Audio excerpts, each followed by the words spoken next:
La modernisation de la vie démocratique, politique, RDC, et votre volonté d'aller de l'avant, mais aussi en tant que président de l'Union africaine et partenaire stratégique de la France. Nous étions avec le président Tshisekedi il y a quelques jours au Tchad, à N'Djamena, pour rendre hommage au président défunt Idriss Déby et pour soutenir un processus de transition qui doit ouvrir la voie de la démocratie et de la stabilité du Tchad.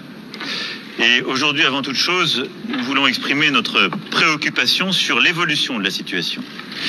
En condamnant d'abord avec la plus grande fermeté la répression des manifestations et des violences qui ont eu lieu ce matin à N'Djamena.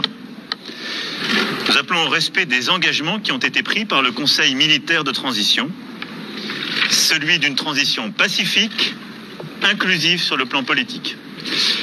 Et je veux être ici très clair, j'ai apporté mon soutien à l'intégrité et la stabilité du Tchad très clairement à N'Djamena. Je suis pour une transition pacifique, démocratique, inclusive. Je ne suis pas pour un plan de succession. Et la France ne sera jamais aux côtés de celles et ceux qui forment ce projet. Le temps est venu de lancer un dialogue politique national ouvert à tous les Tchadiens. C'est ce qui est attendu aujourd'hui du Conseil militaire de transition et c'est la condition même de notre soutien. Et je veux ici dire que nous resterons engagés aux côtés de l'Union africaine, que préside le président Tshisekedi cette année, aux côtés aussi du G5 Sahel, et je veux saluer l'effort des présidents du G5 Sahel qui ont aussi œuvré à cette médiation avec beaucoup de force, et il faut que dans les prochains jours nous puissions rétablir la situation qui aujourd'hui me préoccupe très fortement. Au-delà de ce sujet, notre coopération est évidemment riche de beaucoup de dossiers bilatéraux que nous allons évoquer dans quelques instants. Volonté de développer la coopération économique, les opportunités offertes à la jeunesse de votre pays par les programmes d'éducation, de santé et de création d'activités économiques, politique aussi de francophonie, car nous avons là-dessus également beaucoup à faire ensemble. Et puis évidemment, ce sont tous nos efforts d'accompagnement pour la stabilité, la paix partout sur notre territoire national. Et je sais ô combien vous y êtes attachés face aux déstabilisations qui peuvent exister. Enfin, nous évoquerons aussi les grands sujets continentaux.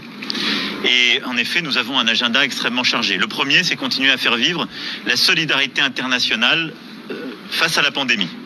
Il y a un an, nous avons lancé ensemble, avec plusieurs collègues, l'initiative ACTA pour aider l'Afrique à répondre aux défis de la pandémie. Elle a permis de faire plusieurs avancées, nous y sommes revenus ces derniers jours, pour aider au financement, aider aussi à plus de tests, de diagnostics, l'accès aux vaccins et à la montée en puissance des systèmes de santé primaire. Mais beaucoup reste à faire pour mobiliser plus de financement, mais avoir également des actions concrètes indispensables. Et donc ensemble, nous souhaitons agir pour que le G7, le G20 soient des rendez-vous utiles qui répondent aux besoins des Africaines et des Africains. La vaccination de tous les personnels de santé, sur laquelle nous étions engagés il y a plusieurs semaines, et tant d'autres sujets. Et puis dans quelques semaines, nous nous retrouverons donc 17-18 mai prochain à Paris pour un sommet avec beaucoup d'autres leaders du continent africain et du monde entier, le sommet pour le financement des économies africaines. Je veux ici que chacun ait bien en tête le choc, pas simplement sanitaire, mais économique, que le continent africain subit depuis 2020. C'est un ralentissement profond, très fort, l'année dernière et encore cette année, dans un continent qui est en pleine expansion démographique. Et nous ne pouvons pas faire, en quelque sorte, comme si nous pouvions continuer avec les recettes d'hier. L'Europe a une réponse exceptionnelle, une politique monétaire inédite, une réponse budgétaire qui s'est traduite en juillet dernier avec un plan de relance historique. Les États-Unis d'Amérique ont annoncé un plan fédéral inédit et une des politiques monétaires les plus accommodantes. Et nous sommes en train collectivement d'abandonner l'Afrique à des solutions qui datent des années 60. Je me félicite qu'on puisse avancer, nous allons pousser pour le faire, mais nous devons absolument inventer pour le 17-18 mai prochain un New Deal du financement de l'Afrique, c'est-à-dire des solutions profondément novatrices à une échelle d'ambition qui corresponde à ce que nous sommes en train de vivre. Sans quoi, nous laisserons le continent africain face à la pauvreté, nous laisserons le continent africain et sa jeunesse face à la réduction de leurs opportunités économiques, une migration subie et l'expansion du terrorisme. Et cela, je ne veux pas m'y résoudre. Et donc c'est un sujet que nous allons aussi traiter avec le président Tshisekedi, car il est à mes yeux au cœur de l'agenda des prochains mois et des prochaines années. Pour toutes ces raisons, cher Félix, cher président, merci d'être à Paris aujourd'hui. Et encore bravo pour les succès obtenus dans ton pays sur le continent. Merci, président. Merci beaucoup, monsieur le président, cher Emmanuel, merci. Merci de me recevoir si rapidement à Paris pour parler des choses que vous avez entendues. Sur le Tchad, nous avons parfaitement le même entendement. Il faut très vite revenir à l'ordre démocratique. Je reste dans la droite ligne de ce que j'ai dit dans mon discours à N'Djamena.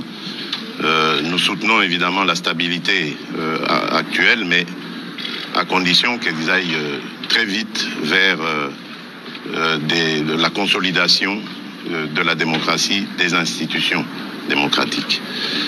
Pour le reste, nous parlerons Afrique aujourd'hui, mais aussi dans quelques semaines. L'Afrique qui a lancé sa zone de libre-échange continentale, ce vaste marché commun que nous voulons à l'image de celui d'Europe, et sur lequel pour lequel nous comptons sur nos partenaires traditionnels afin de nous accompagner dans cette grande aventure qui va être nécessaire pour le bonheur de notre continent. La paix, bien évidemment, reste au centre de nos préoccupations. Au niveau africain, nous avons cet objectif de faire taire les armes.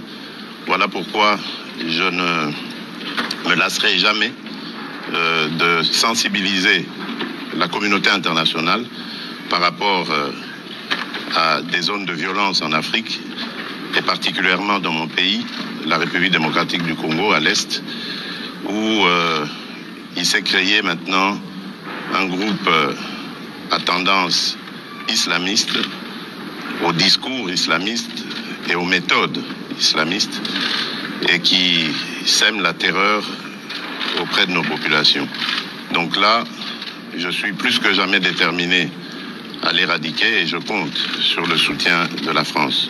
Pour le reste, le président Emmanuel Macron a très bien détaillé les sujets sur lesquels nous allons nous appesantir. Et donc, je vous remercie. Je vous remercie, monsieur le président, cher Emmanuel. Et je crois que nous pouvons aller travailler. Merci beaucoup. Voilà. Merci à tous. Merci.